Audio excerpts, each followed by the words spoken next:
I'm going to be talking through my evaluation for my VFX unit. It was quite a long unit. Haven't really looked that much into VFX beforehand. I'm not really that interested in it. I didn't really know much about it. I've seen it in a lot of films before, because I quite like Marvel, and there are other films as well which I quite like.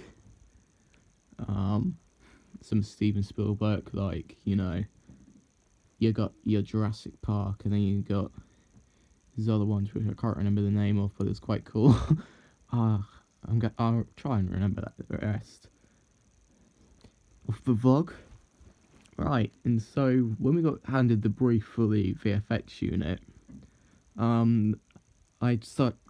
we looked through videos that the past students have done, and an idea came to my head straight away of just doing something Mario or Sonic related, and that is to have the idea of a floating coin and a person running around collecting it, like they're in that sort of world, really. It'll be like in a realistic standing, it won't be in a cartoon background at all. It'll just have the, sort of like a garden or something. Even though in the end I used a bit of road. Anyway, my idea was to have Mario coins. I had a small idea to do Sonic, but I'm not as big of a fan of Sonic as I am of Mario. That's with Nintendo rather than Sega. Anyway, so Mario was my main focus point going into this unit. And so then I did a bit of research into him, and also other VFX as well for Unit 1, looking into little short sort of clips, just seeing how it's put together, really, with VFX breakdowns, seeing what there is to come together that makes the scene look the way it does. I looked into what music I might want to use for my Mario effects, even though I looked at that more into when I was doing the production, which I probably should have looked into it for the task 1. Anyway, I did that anyway. So I chose a song for it, and that's just the theme tune for Mario Brothers. I got the sound effects I wanted, which was just the coin being collected, nothing too fancy. I did originally want blocks to break, like there is in Mario, but I later thought that might be a bit too hard for what I'm doing. And so I had this Mario coin up. It's just a GIF that I saw, and I kind of then started to look into how I would make that look realistic for this unit. So I'm pretty sure I spoke to Ben about this. I was asking him about where I could model a coin and how it would make it look good. I did have an idea about doing it in Blender, but I'm not really that knowledgeable in those areas and 3D softwares, because I know you got Blender, you then got Cinema 4D, which is what I ended up using. Then you got other places as well. It was quite hard, I would say, trying a new software from the beginning, seeing as I've never used it before, and it's something that I haven't even heard of really either. And so that took a while to get used to, but now I look back at it, I think that I can and am a lot better at using the Cinema 4D software. I can now keyframe simple things. I'm not very advanced in it at all. I can make like small things. I'm not the greatest knowledge about it. I still get stuck on things. What did help was, I think it was a couple times when it's stuck, I went over and asked Harry, because he's really interested in VFX and all that lot, so it was really helpful having him pointing me in the right direction with what I'm doing, and so he was very helpful. But what happened and what really set me back quite a bit was I don't have a hard drive.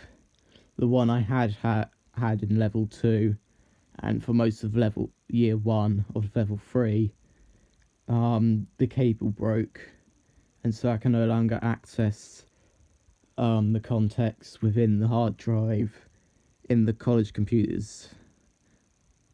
But it seems to like to work at the Mac I have at home, which is very slow and full of storage, so it's hardly got any space left.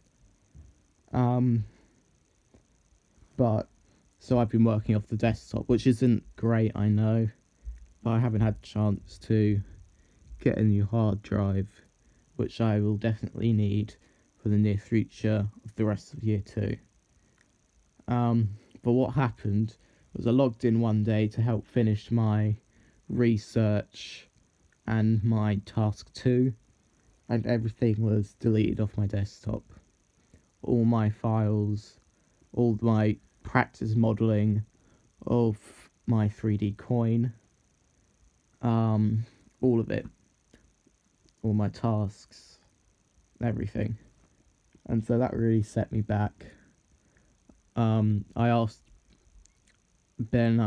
Warwick, I think, about it, but they didn't really know what to do. At the time, I didn't think about asking IT, which is pretty stupid of me, because they might have helped and done something, but when that happened, I just got really frustrated and just continue on. I just thought, stuff it, I'll just restart everything. At that point, I completely forgot about my research, my tasks too, because I just wanted to get my 3D modelling for my coin done and out of the way. And so going back a bit, when it came to doing my 3D modelling of a coin, I searched on YouTube for a tutorial on 3D modelling. I found this guy that did one with the British £2, and so I kind of copied that, but instead of using his texture of a £2 coin, I used the texture of a Mario coin I found. Then I added reflection to it. I added some bump just to make it seem not so flat, because seeing as it's done as an image, you can't really see it with much depth, if that makes sense. Now that was all fine. I got the colorings fine with the side of the coins, managed to animate it to spin round, and then when it came to put on a practice plate, it didn't seem to correspond with After Effects. It didn't seem to work, didn't seem to like each other, and me and Ben had a hard time trying to make it. I think it was at the end of Friday on one of the weeks, so I left it that week and looked into it a bit more, and there was something wrong with it, but I'm still not sure how I would have fixed it, because it was quite weird why it wouldn't. Because let me explain this. So I had my coin, it had all the colours, the pattern on it, but when I brought it into a After Effects software, the file would appear just black. There'll be no colouring or texturing to it. It'll just be a black cylinder, kind of flat circle, and that's not at all what I want. And so what I did instead was thought I'd create a new Mario coin, and set this time make it with a bit more texture and in-depth, and instead of adding a texture to it like an image, I'll just have to use another shape tool to make it appear more 3D. So I got a cylinder which I used for the inner side of the coin. I got it to around 4mm.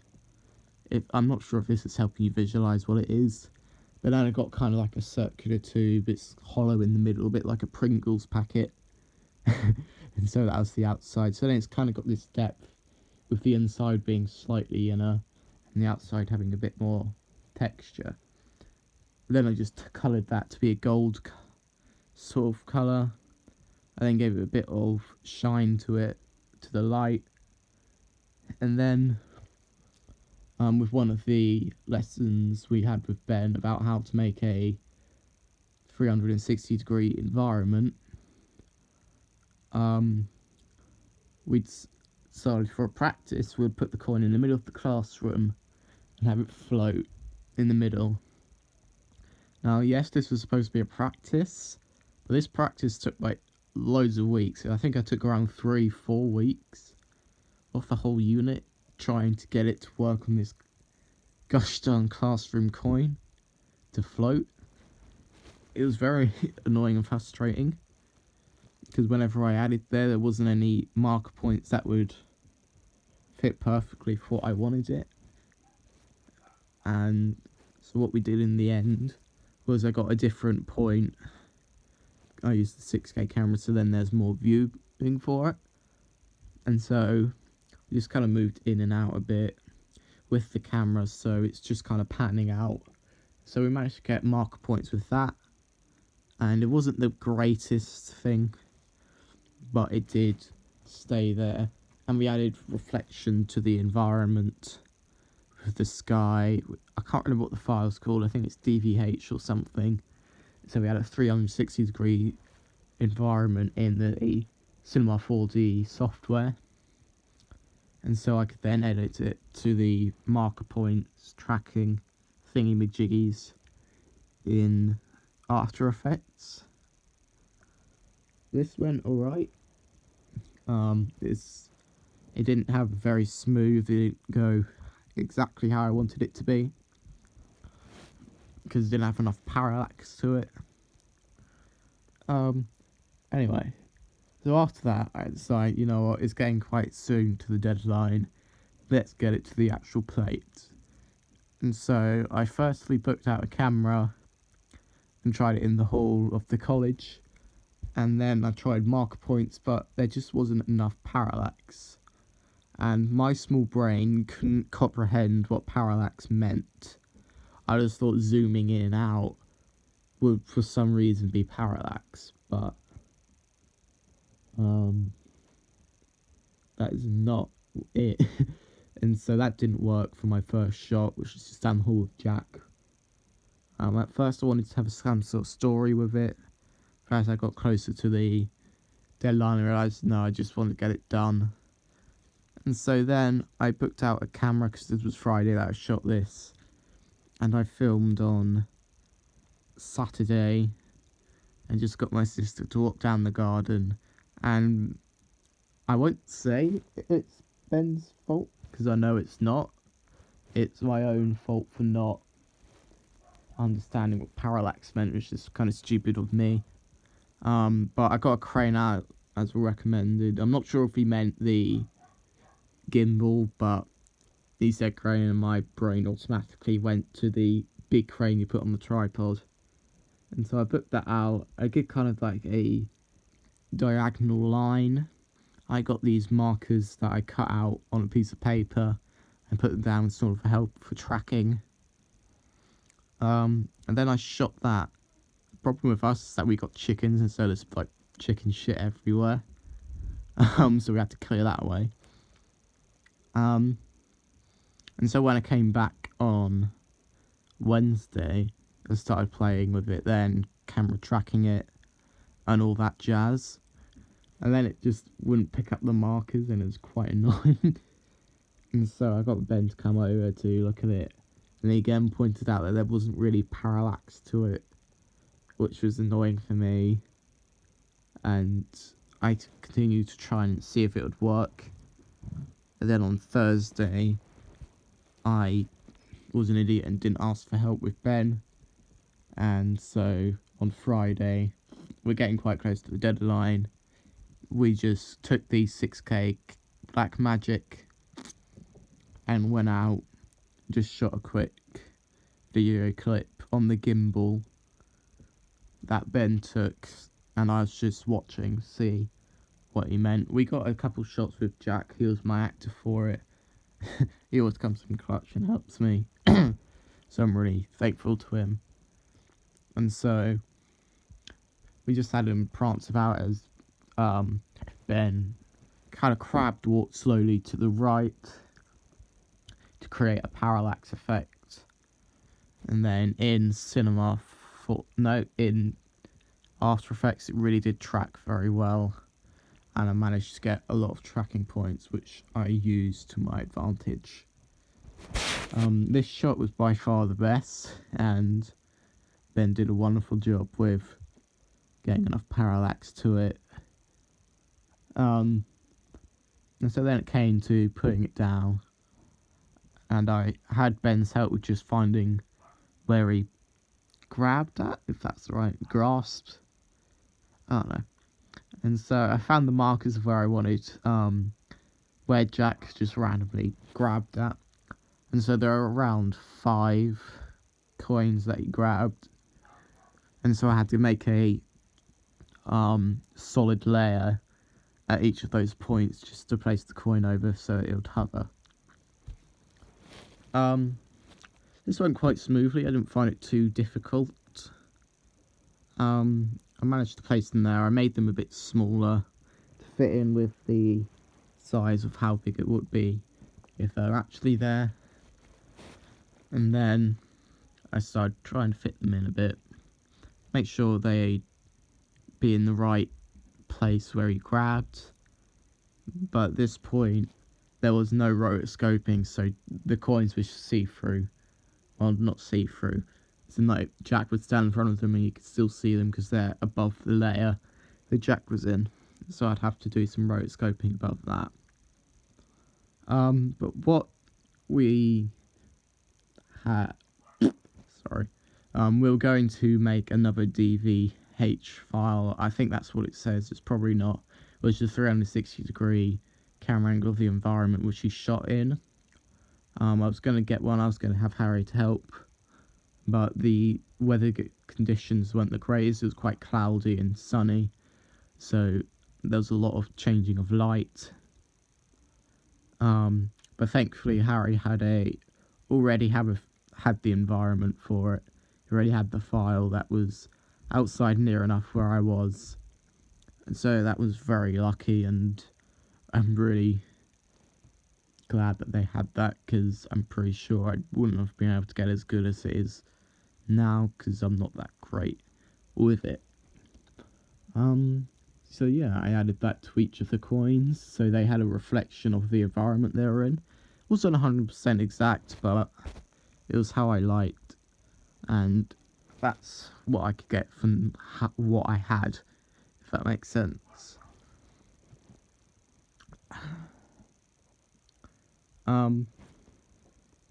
Then what we did was we started looking at rotoscoping, and so that took pretty much all day Wednesday. That took the rest of the day then.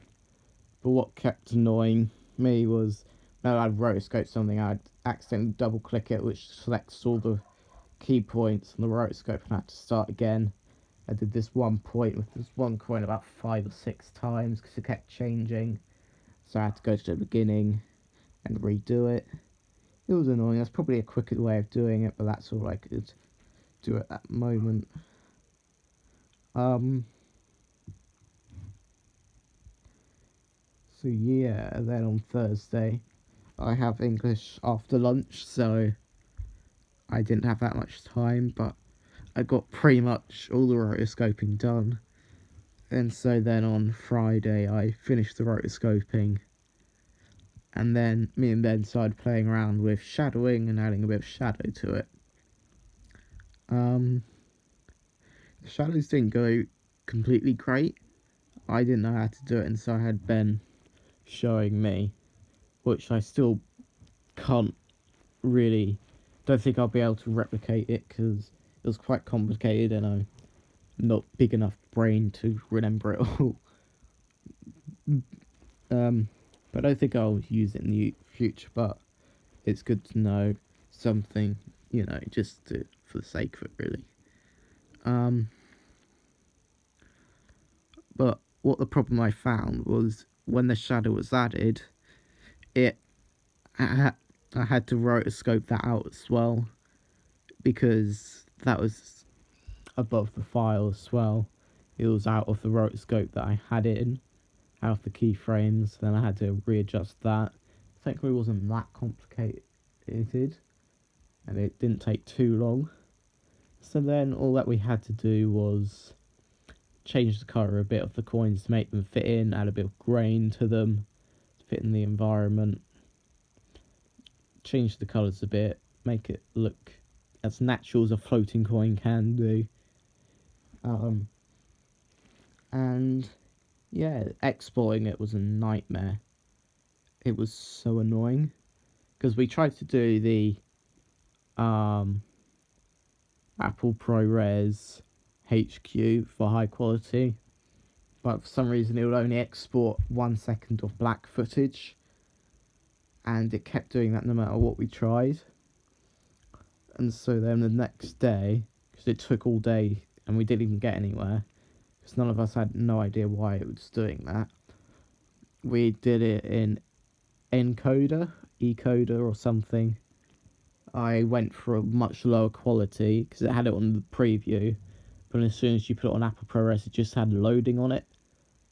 But whenever you went to a lower one, I think it was, I can't remember the file name, but it's quite a low, bad quality, and it had the black box around it. That's how bad it was. But I thought I just needed it done, and so I exported it. That went fine. It was all there. It wasn't very high quality, but I had it anyway. Then it came down to not After Effects, Premiere Pro, which is where I just add the sounds and the music to it just to finalise it, to get it ready for final exportation, to which then it's ready to be presented. As to say, I added the music to it, I added the sound effects to the coins, I added a bit of comedic effect at the end with the sound because I thought it went well. I just wanted to be a bit of a laugh because I realised that people just want to laugh, man. I mean, to make things funny is a lot more rememberable than if something just was okay.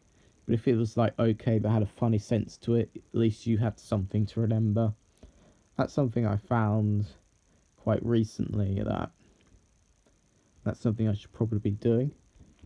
As beautiful as cinematography is, and I love and still want to continue on this route that I'm going down anyway, which is cinematography and camera work. I think I want to go a lot more into the narrative structure of it, and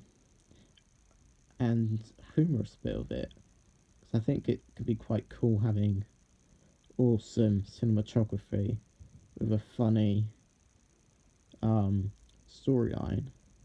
And I don't know why I'm rambling on about cinematography and a VFX unit. And so,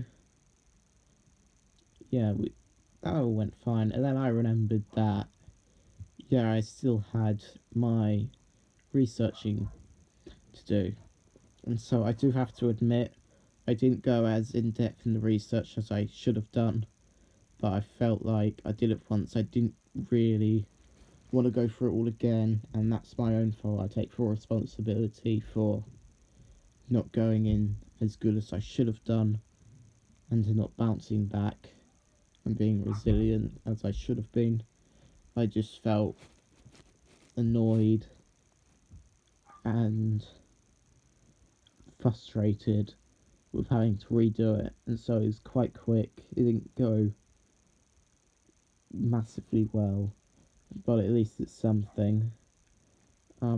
Anyway, through this unit, I think I've learned a ton with the VFX side, and we had to push the deadline back a couple of days because of exporting for other people as well. Um, as well as as well as it of them to have done that, and it's really well. I realised that the next unit is about showreel and that, and we only got like 3 weeks for it.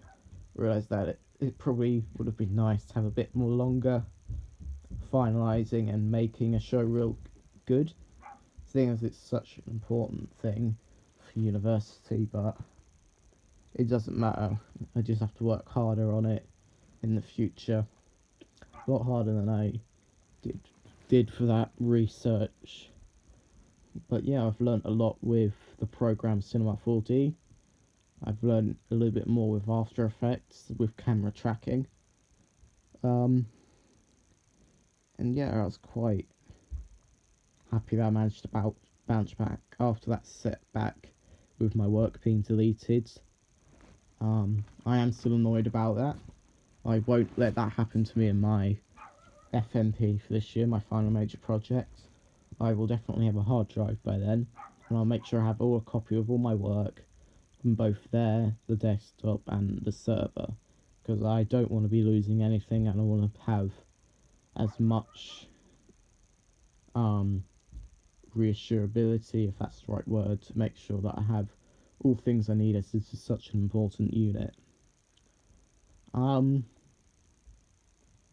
So yeah, that's my VFX unit. I'm happy with what my production looks like. If I were to do it again, I would probably try and make it a little bit more complicated. Maybe add a box that he could destroy, because I think that might have added a different level of skills that I could showcase. But seeing as it's not something I'm heavily into, I think I should have at least tried to add a bit of my cinematography skills and myself do the camera work, because my brain just died and I had no idea what parallax was, and I now know what it is, which is yeah, moving side to side rather than in and out, zooming. Yeah, 'cause, you know, parallax is a cool thing.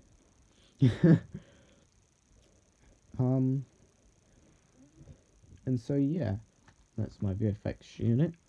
I hope that you've understand what I said, and I'm glad that I did this because it was quite cool and I started enjoying it a bit more in the end. But I'm glad it's over. Anyway, yeah.